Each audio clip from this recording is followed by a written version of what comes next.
es un programa de filosofía por televisión. Ustedes se preguntaron por qué estamos aquí. Yo existo porque pienso. El hombre es el lugar en el cual todos los saberes son pensados. Descartes es un héroe del pensamiento. Es difícil enfrentar las grandes cuestiones. Es un libro de Jean-Paul Sartre, Crítica de la razón de Hegel. Esta es la historia de la filosofía de Hegel. Eterno. La filosofía es la totalidad de lo real, porque piensa. La totalidad de lo real. Encuentro número 5. Kant, la experiencia posible y la experiencia imposible. ¿Qué es lo que Kant se propone conocer? ¿Qué es el mundo de la experiencia posible? ¿Qué relación entre sujeto y objeto propone la filosofía kantiana? ¿Qué críticas recibe la filosofía constitutiva de Kant?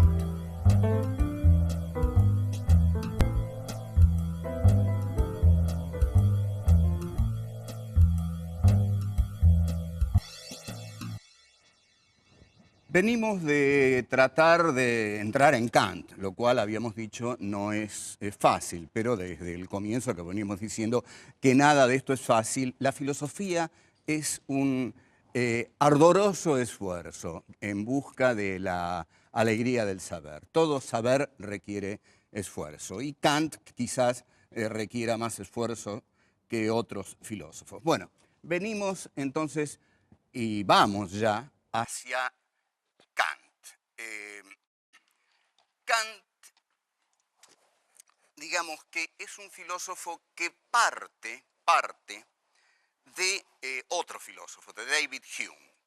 Y Kant busca conocer algo distinto de lo que David Hume, empirista inglés, buscó conocer. Kant quiere conocer y explicitar los fundamentos del conocimiento, conocer el conocimiento. Es decir, crítica de la razón pura implica, aquí quiere decir aquí, conocimiento de la razón pura. La palabra crítica está empleada aquí en su sentido estricto. Crítica no quiere decir, como habitualmente se conoce, criticar esto o aquello, como si fuera juzgar esto, juzgar aquello, incluso tiene ya el valor dentro del lenguaje común de, bueno, me estás criticando, como me estás condenando o me estás subvalorando, etcétera, etcétera. Bueno, aquí la palabra crítica significa conocimiento, alcances y límites de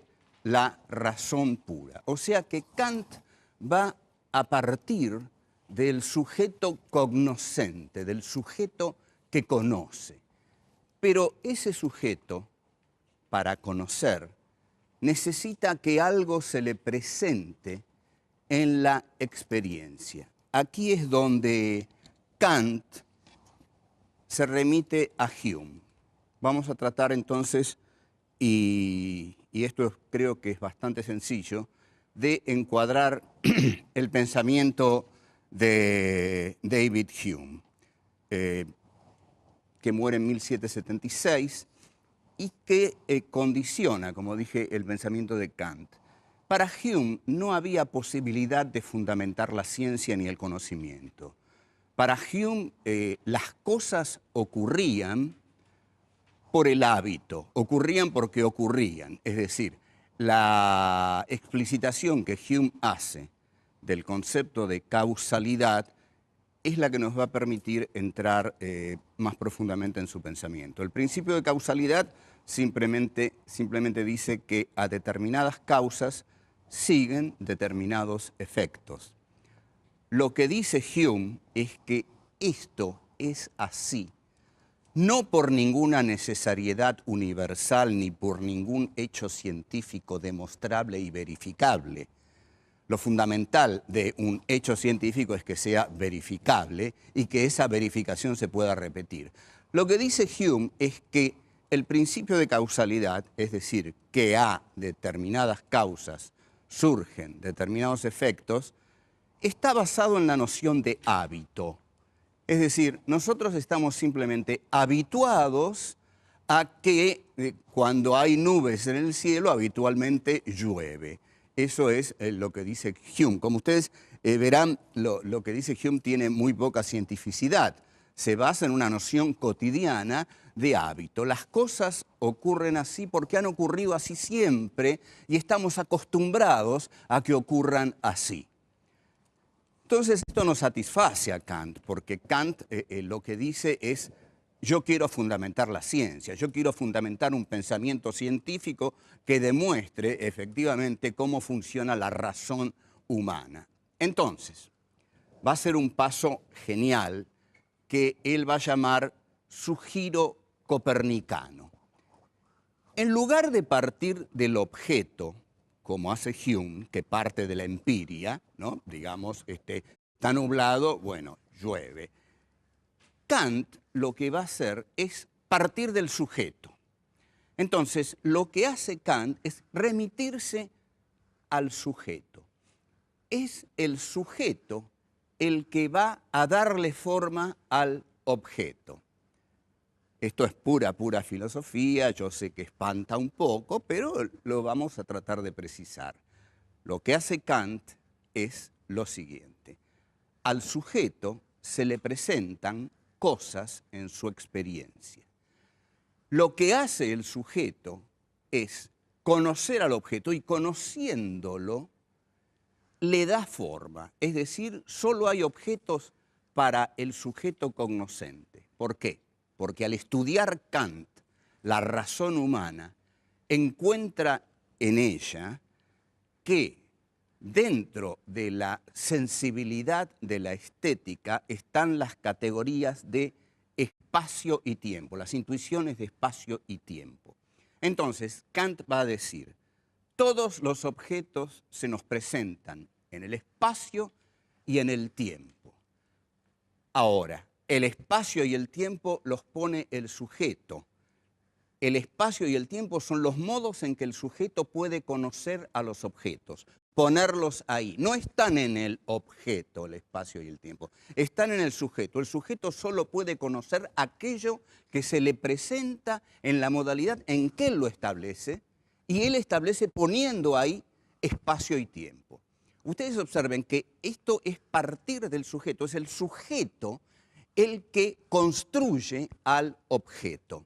Este es el giro copernicano. Se parte de un sujeto constituyente. El sujeto constituye la realidad. Luego, Kant analiza el entendimiento y ahí se encuentra con las categorías del entendimiento, y dentro de las categorías del entendimiento entra toda la realidad. Entonces, el entendimiento está en las categorías de unidad, de pluralidad, de cantidad, etcétera, etcétera. Y el paso fundamental en una palabra es el siguiente: se trata de una filosofía idealista que parte del sujeto cognoscente y desde ese sujeto cognoscente se constituye la realidad. La realidad es aquello que el sujeto construye a partir de sí.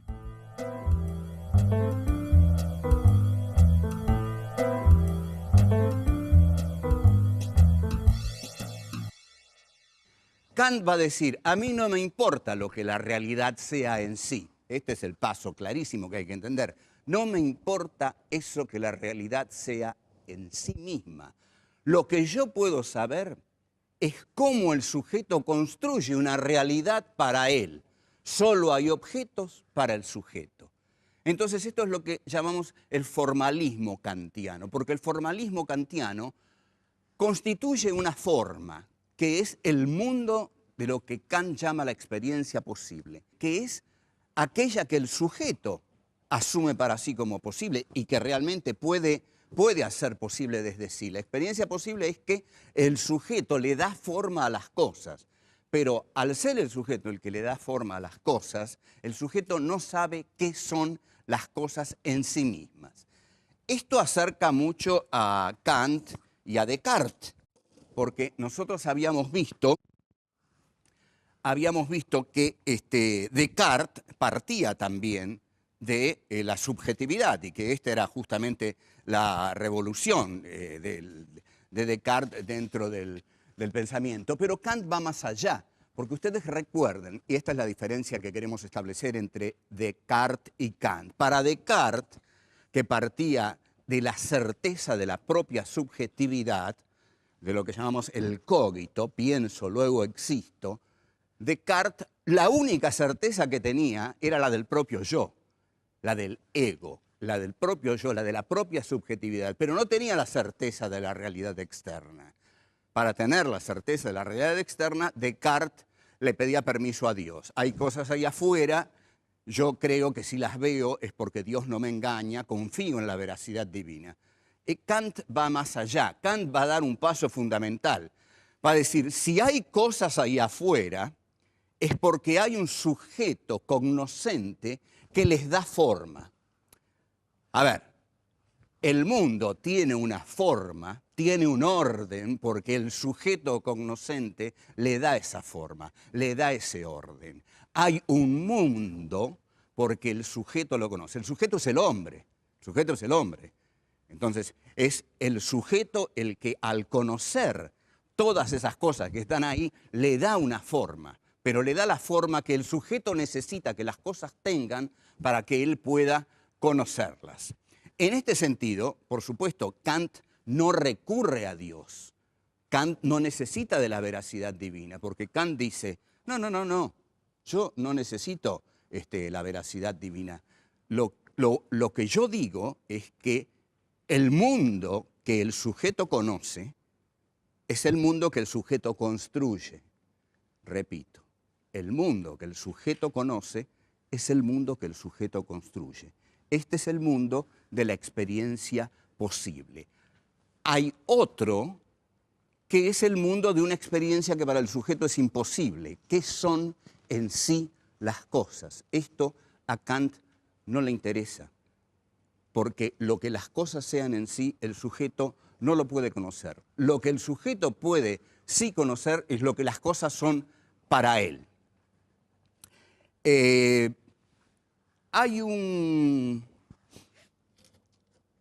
Este elemento de la cosa en sí es un elemento un poco terrorífico, digamos, porque ha tenido enorme importancia en la historia del pensamiento. La cosa en sí, es decir, aquello que es incognoscible para el hombre, ha tenido influencia en Freud. En Freud esto está trabajado como el inconsciente, es decir, aquello que el hombre no domina y que frecuentemente lo domina a él. En Lacan, por ejemplo, Lacan hace una división entre la realidad y lo real. Esto es fácil. La realidad es todo el mundo que está simbolizado.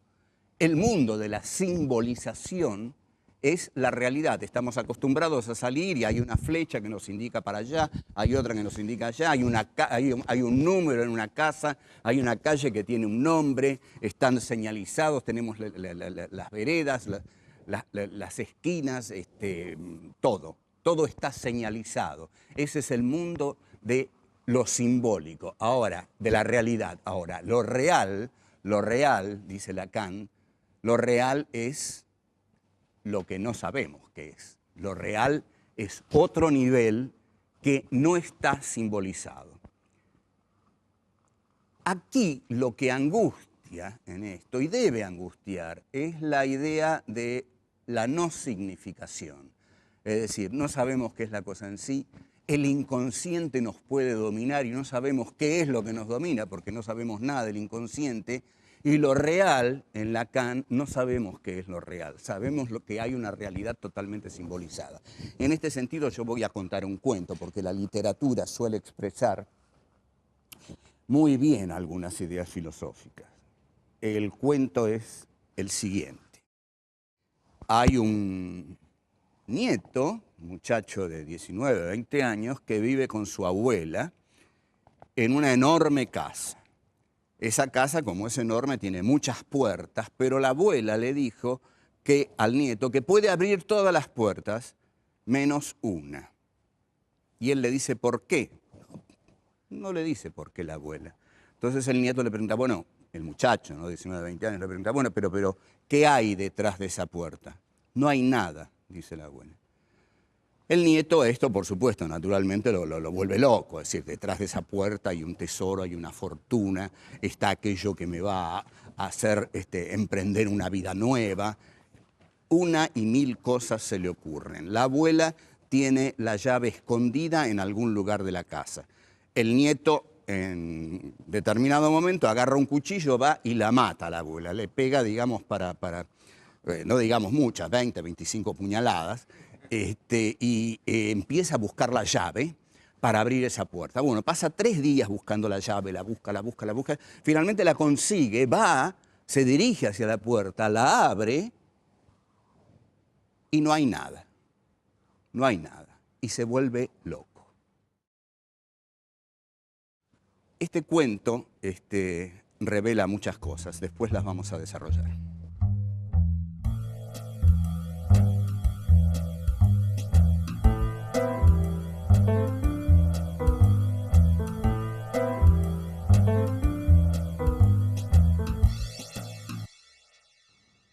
Este cuento, que en realidad no me pertenece, pertenece a un alumno que tuve en un taller literario que di en los años 90, y no recuerdo su nombre, si le pido disculpas, que no nos haga un juicio, pero a él le pertenece de todos modos. Aclaro solo que no es mío, pero lo que está expresando este cuento es que la ausencia absoluta de algo, es decir, lo que llamamos la nada, lo que no había en la habitación, es absolutamente inquietante para la razón humana. La razón humana está acostumbrada a la presencia, no a la ausencia, no a la ausencia absoluta, además. Y cuando Kant habla de la cosa en sí, lo que está diciendo es que aquello que en sí mismos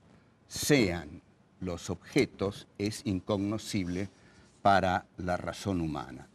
Voy a repasar algunas cosas que hay aquí. No sé si lo dije todo, pero digamos que la empiria de Hume, digamos, la materialidad de Hume, es lo que Kant toma como punto de partida, parte de la experiencia. Ahora dice, todo conocimiento parte de la experiencia, pero no se reduce a la experiencia, porque la materialidad se le presenta ahí, pero sobre esa materialidad el sujeto impone el espacio, el tiempo y las categorías del entendimiento. O sea, el sujeto le da forma al objeto. La materia no es el objeto, es la materia. Lo que es el objeto lo es cuando el sujeto le da forma. El sujeto le da forma al objeto. Solo hay objetos para un sujeto. Las categorías del entendimiento que Kant utiliza nos podrían llevar a pensar en Aristóteles. Y esto es importante porque con esto queremos decir que la historia de la filosofía, va de atrás adelante, no tiene una linealidad. Observemos cómo aquí, hablando de Kant, tenemos que hablar de Aristóteles. ¿Cómo eran las categorías para Aristóteles? Hay una enorme diferencia. Para Aristóteles las categorías, cantidad, cualidad, etcétera, etcétera, las categorías eran categorías de la realidad, de aquello que estaba ahí.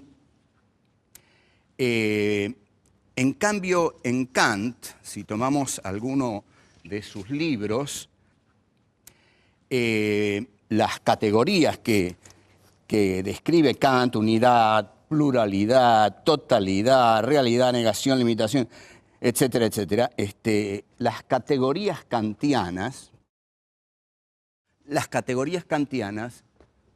son categorías del sujeto, no son categorías de la realidad, sino categorías del sujeto.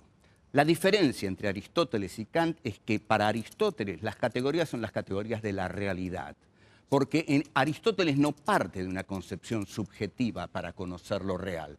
Vimos que la aparición del sujeto es en Descartes, o sea, Kant sigue la línea de Descartes, pero en absoluto recurre a Dios, a la veracidad divina, sino que lo que hace es decir, el sujeto constituye el mundo que conoce. Hay un mundo de la experiencia posible y hay un mundo al que Kant llama nouménico. El mundo de lo nouménico es el mundo que no podemos conocer. Entonces, ese mundo que no podemos conocer está fuera de los alcances del sujeto. Aquí lo que nosotros tenemos que tener muy en cuenta es que hay un esquema constitutivo que parte del sujeto y que el formalismo kantiano no nos es muy extraño. Es el formalismo en el arte. Digamos, cuando uno dice que hay un arte formal, lo que está diciendo es que el artista le da forma a la realidad. Digamos, si alguien pinta un cuadro, no pinta la realidad tal como es. Eso es absolutamente imposible.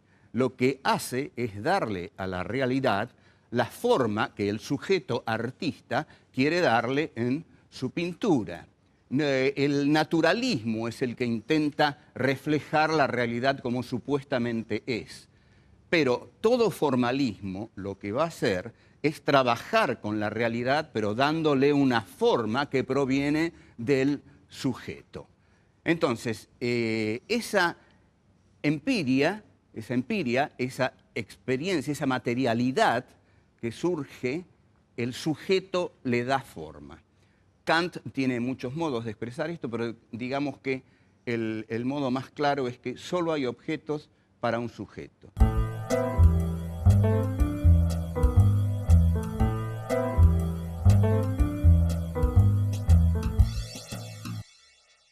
Lo que establece definitivamente la filosofía kantiana es que las filosofías llamadas idealistas parten del sujeto cognoscente y que ese sujeto cognoscente le da forma al mundo que él puede conocer. El que no puede conocer no le importa, al mundo que él puede conocer. Incluso va a decir Kant una frase totalmente, digamos, iluminista. El entendimiento, es decir, la razón le dicta leyes a la naturaleza. ¿Por qué dice eso? ¿Cómo sabemos que las leyes de la naturaleza son esas leyes? ¿Son esas leyes en la naturaleza en sí o esas leyes las ha puesto el sujeto al conocer la naturaleza? Bueno, esto es claro. Para Kant, las leyes de la naturaleza las pone el sujeto. El sujeto, al conocer la naturaleza, pone las leyes que rigen en la naturaleza. Entonces, lo que tiene es una naturaleza para sí, ¿no? Es una naturaleza que él ha constituido con su saber, con su capacidad cognoscente. A esto Kant le llama sujeto trascendental, que no hay que confundirlo con una idea trascendente o una decisión trascendente. No, aquí lo trascendental quiere decir que la razón es constitutiva de un mundo que crea para que ella pueda conocerlo. Entonces, esto es el idealismo filosófico, ¿no? El idealismo filosófico que entroniza al sujeto y, de algún modo, y no, en realidad, subalterniza a la materia, porque la materia deviene objeto cuando el sujeto le da forma. En este sentido van a ser muy distintas las filosofías materialistas. Marx no va a aceptar este esquema cognoscente kantiano. Para Karl Marx, por ejemplo, que es un filósofo materialista. ¿Y por qué es un filósofo materialista? Porque Marx surge en la historia de la filosofía para expresar al proletariado. Es la filosofía del proletariado. ¿Y qué hace el proletario? El proletario trabaja con la materia. Entonces, una filosofía que viene a expresar a una determinada clase social que trabaja con la materia se llama materialismo y parte de la materia. Entonces, lo que va a decir Marx es que es la materia la que condiciona al sujeto y que las ideas son reflejos de la realidad concreta. Es decir, que está primero la realidad concreta, que para Marx es la historia. Y la historia es la que condiciona al sujeto. O sea, que es la materialidad, lo concreto, esa realidad histórica, la que le va a dar forma al sujeto. Esto lo vamos a ver cuando veamos Marx. A ver, vamos a ver. ¿Qué va a criticar, digamos, Marx? Lo que Marx va a criticar es que no, el sujeto es un reflejo de la realidad. Y en este sentido también nosotros podemos ver que no es un disparate lo que está diciendo Marx. Todos nosotros somos un reflejo del contexto histórico en el que surgimos. Surgimos en un determinado contexto histórico que es una materialidad que está ahí esperándonos. Aparecemos ahí y esa materialidad se nos viene encima. Entonces lo que va a decir Marx es esa materialidad la que precede al sujeto y la que lo forma, la que lo condiciona. Esta es la crítica que se hace a Kant desde el materialismo histórico. Pero hay una crítica que se le va a hacer desde la fenomenología husserliana, de Husserl, de Edmund Husserl. Lo que va a decir Edmund Husserl es que el sujeto está arrojado sobre la realidad, pero no de un modo cognoscente, sino existencial. Y esto lo va a marcar también Heidegger y lo va a marcar Sartre. Lo que va a marcar, tomemos Sartre, por ejemplo, que es un filósofo que a mí me apasiona. Lo que va a marcar Sartre es que lo que él llama el ego, o digamos el sujeto, para seguir con esta terminología, está arrojado sobre el mundo. No tiene una relación de conocimiento con el mundo, sino una relación existencial. Está arrojado, está como espectorado sobre el mundo. No tiene una relación de conocimiento. Cuando aparece el momento de la reflexión en Sartre, aparece el yo. Yo pienso tal cosa, pero el yo es una construcción. Lo que hay es sujeto-mundo, conciencia-mundo. Justamente la reflexión es lo que me imposibilita alcanzar al objeto.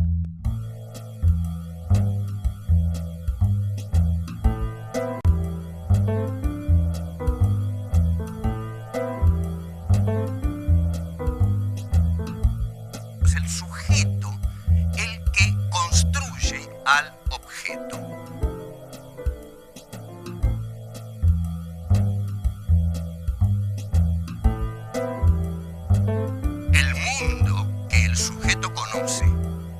Es el mundo que el sujeto construye.